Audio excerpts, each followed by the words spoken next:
তিনটা ক্যারেক্টার মেসে দেখলেই এখন সবাই গালি দেয়, আর 3 নাম্বারটা কথা আমি নাই বললাম। প্রথম ক্যারেক্টার আসে অস্কার।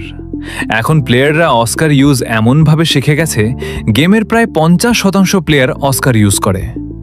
অস্কার চালানো যারা শিখে গেছি তাদের সামনে দাঁড়ানো খুবই হার্ড, খুবই ডেঞ্জারাস ক্যারেক্টার। সবাই ইউজ করতেছি আর সাথে গালিও খাইতেছে। আসেন নাম্বার 2। নাম্বার 2তে যে ক্যারেক্টারটা আসে সেটা হচ্ছে আমাদের নেরু। নেরু এখন যে অত্যাচার শুরু করছে আমাদের উপরে, এই অত্যাচার কবে বন্ধ করবে সেটা গিরিনাই ভালো জানে। ম্যাচের মধ্যে ঢুকলে নেরু ইউজ করে না, এরকম ফ্রি ফায়ার প্লেয়ার নাই বললেই চলে। এই নেরুর অত্যাচারে আমি গেম খেলাই ছাইড়া দিছি। নেরুর হাতে মায়ের খাইয়া গালি দেনা নাই এমন মানুষ পাওয়াই যাবে না। সর্বশেষ নাম্বার 3, ফ্রি ফায়ারের সবচাইতে গালি খাওয়া ক্যারেক্টার সেটা কি তোমরাই বলে যাও।